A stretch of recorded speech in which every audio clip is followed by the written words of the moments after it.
Ke sesi pendalaman, di meja kami sudah ada beberapa yang mendaftar. Kami berikan kesempatan terlebih dahulu Ibu Irma Suryani dari fraksi Nasdem dan disusul standby Ibu Kurniasih dari PKS. Silakan Bu Irma. Bismillahirrahmanirrahim. Assalamualaikum warahmatullahi wabarakatuh. Pimpinan Komisi 9 yang saya hormati, kawan-kawan Komisi 9 yang saya cintai dan banggakan, Pak Menteri Kesehatan berikut jajaran, BPJS Kesehatan dan berikut jajaran, DJSN dan berikut jajaran, Dewas juga dan berikut jajaran semua. Yang pertama, saya sebetulnya ingin mengapresiasi apa yang sudah dilakukan BPJS Kesehatan untuk bangsa dan negara ini. Karena BPJS Kesehatan di periode ini terus terang jauh sekali lebih baik dari BPJS sebelumnya. Banyak terobosan-terobosan yang sudah dilakukan yang kemudian mempermudah akses pelayanan kepada masyarakat. Itu sudah kita bisa lihat bersama. Dan yang kedua, BPJS fungsinya kan sebagai juru bayar. Juru bayar. Tetapi yang harus diingat oleh BPJS dan Dewas ya, bahwa akuntabilitas ya, fraud yang dilakukan oleh rumah sakit itu perlu segera ditindaklanjuti dan dikawal sampai ke proses pengadilan. Karena kalau tidak dikawal, ini bisa banyak hengki-pengkinya nih, nggak selesai. Ya, sama seperti ketika misalnya BP POM menangkap orang-orang yang sudah melakukan kesalahan di ya jualannya nggak bener lah gitu ya. Kemudian digerebek dan ditangkap, diserahkan ke pihak yang berwajib, tapi ya seperti yang kita tahu bersama, ya dendanya hanya 100.000, hukumannya cuma 1 bulan. Nah ini yang seperti ini juga harus dikawal oleh BPJS dan Dewan Pengawas BPJS. Yang ketiga, saya ingin menyampaikan juga terkait dengan kepesertaan. BPJS harus jemput bola, bicara dengan Pemda. Ya, dulu kan ada Jamkesda, Jamkesmas. Nah, tolong bicara dengan Pemda, mereka juga harus bisa memberikan bantuan iuran untuk peserta BPJS di daerah, sama seperti ketika mereka misalnya mengeluarkan anggaran untuk Jamkesda, Jamkesmas. Nah, ini yang saya lihat masih belum terlalu maksimal dilakukan oleh BPJS di daerah. Kalau misalnya BPJS cabang tidak mampu melakukan itu, bernegosiasi dengan Pemda, maka direkturnya turunlah, ya lakukan negosiasi dengan bupati, wali kota dan gubernurnya supaya kepesertaan BPJS ini betul-betul bisa maksimal. Kemudian yang terakhir saya mau bilang soal BPJS nih ya, side effect kris. Side effect kris ini luar biasa loh, jangan salah, ini akan menggerus pendapatan BPJS Kesehatan. Nanti saya akan bicara soal Pak Menteri dengan Pak Menteri Kesehatan juga nih soal side effect ini, juga dengan DJSN. Ya. Kenapa? Kita sama-sama tahu bagaimana tarif yang sekarang saja ya, yang sekarang saja itu banyak yang tidak aktif. Yang sebagaimana yang disampaikan oleh Dewas BPJS Kesehatan. Banyak yang tidak aktif.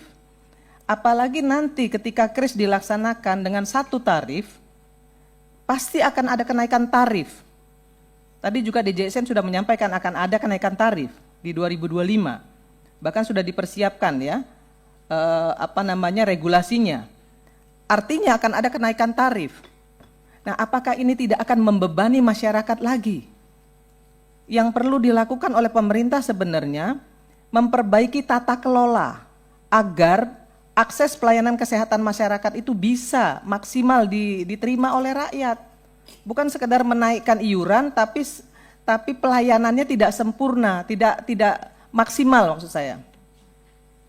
Tidak maksimal. Bisa kita lihat 3 hari orang berobat sudah dikeluarkan.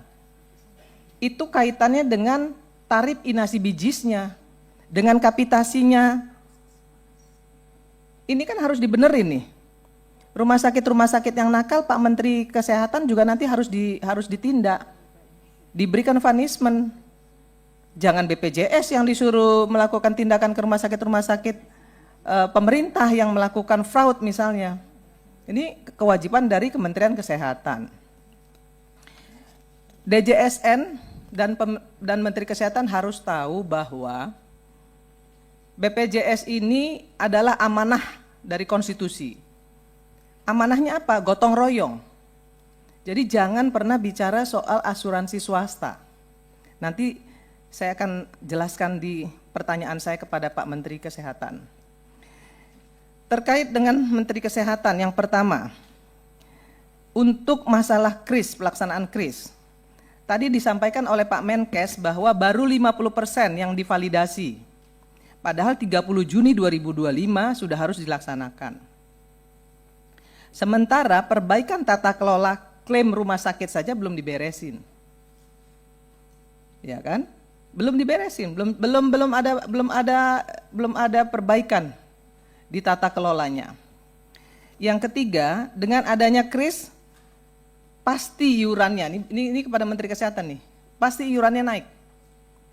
Bagaimana Pak Menteri mempertanggungjawabkan ya ketidakmampuan publik untuk melakukan pembayaran ketika iuran ini naik. Iuran hari ini saja banyak sekali yang masih menunggak dan belum bisa bayar. Nah, kalau dinaikkan, saya yakin kas BPJS akan jebol. Kalau kas BPJS jebol, pasti nanti defisitnya akan makin besar lagi. Terus dari mana anggarannya? Ini Pak Menteri Kesehatan harus bertanggung jawab nih soal ini. Ya, kemudian yang keempat, dinyatakan di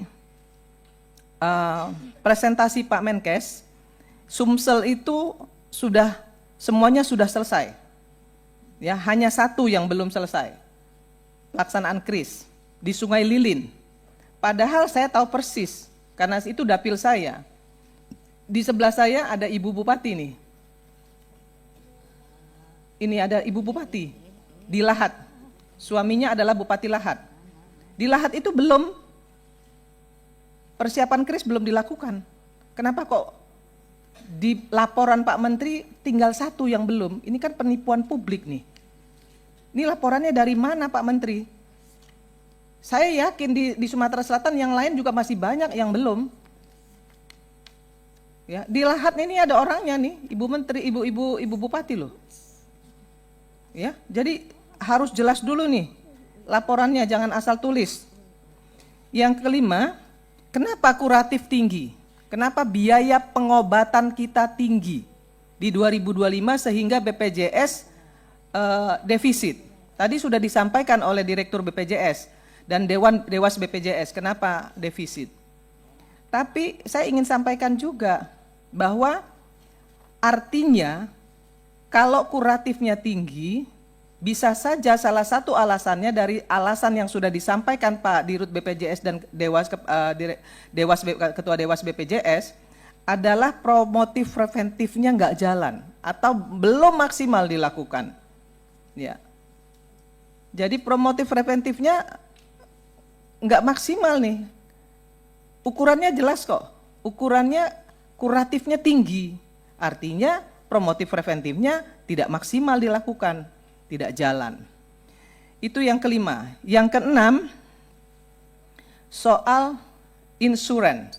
Yang kemarin gaduh, ya Pak Menteri sampaikan ada asuransi swasta yang bisa membackup kawan-kawan BPJS yang menengah ke atas lah misalnya.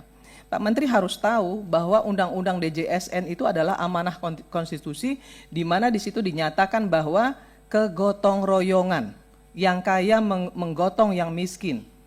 Itu yang diamanahkan oleh konstitusi. Soal kemudian kuratifnya tinggi, ya pemerintah harus bertanggung jawab. Dari mana uangnya? Banyak pos-pos yang bisa dilakukan kok, yang bisa menanggulangi iuran BPJS ini. Salah satunya adalah cukai rokok. Cukai rokok itu kan bukan pajak, tapi adalah anggaran dana kesakitan masyarakat akibat rokok. Nah, itu bisa di split ya, bisa dialokasikan untuk membantu anggaran BPJS Kesehatan. Nah, kenapa harus misalnya minta anggaran yang lain-lain? Anggaran dari cukai rokok itu bisa disampaikan kepada pemerintah, itu bisa digunakan untuk menambah anggaran BPJS Kesehatan. Nah, saya curiga, mohon maaf nih, ya saya curiga BPJS Kesehatan hari ini sudah membuka ruang, atau Kementerian Kesehatan sudah membuka ruang, pemerintah sudah membuka ruang dengan adanya kenaikan kelas, ya. Selisih kenaikan kelas itu bisa dibayar oleh masyarakat. Dari kelas 3 bisa naik ke kelas 2, dia bisa bayar selisih. Dari kelas 2 ke kelas 3 dia bisa bayar selisih.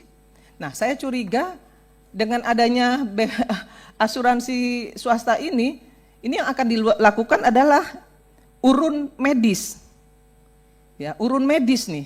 Jadi obat-obatan, alat-alat kesehatan yang digunakan untuk pasien BPJS ini nanti diminta urun, masyarakat diminta urun nih, ya, sama seperti urun iuran kenaikan kelas. Nah, ini yang saya wanti-wanti jangan sampai terjadi nih Pak Dewas. Ini nggak boleh dilakukan nih, ya. Ini melanggar amanah konstitusi nih.